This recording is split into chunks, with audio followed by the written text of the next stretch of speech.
The Scary Encounter Series, Part 02. About a year ago, my dad used to live in a house in one of the cities in Arizona which I will not mention the name due to respected privacy. Now keep in mind, I lived a little farther from him at the time. Not long after he moved into his new place, he used to tell me over the phone that he would spend a couple of nights at a cheap motel. Now this didn't make any sense. Why is he not staying at his place? His response was that he couldn't sleep at the house. The drive to my dad's place took about 20 minutes from where I lived. Sometimes my younger brother and sister would go over to see him and they would spend a couple of nights at his place. I did notice that when I or my siblings would visit, he would stay at the house. On one occasion, my brother came to me explaining when he slept upstairs, he thought he saw someone standing at the end of the hallway, and that it spooked him. My brother was 14 at the time and I assumed either he was dreaming or it was just his imagination playing tricks on him. My sister never experienced anything like that when she stayed in the same house but slept downstairs in a different room. So one night my dad calls me to babysit my brother and sister, because dad was called in to work late. So I happily volunteered.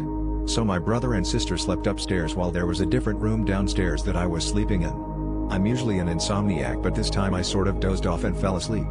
But before I did, I had a timer on my phone that would have gone off at a specific time for me to wake up and check on the kiddies upstairs. I can't lie about this because I heard it, and this still spooks me just thinking about it.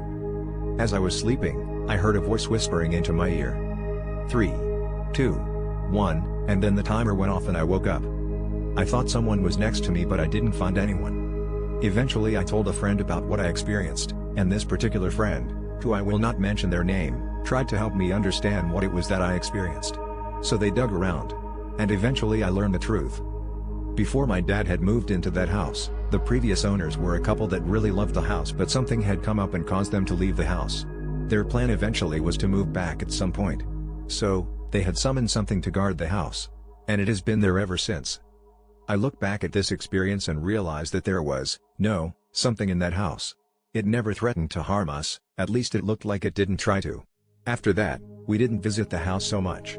My dad moved out 6 months after moving in, due to contract policies, and eventually, the thing guarding the house, I called it the Guardian, for this story.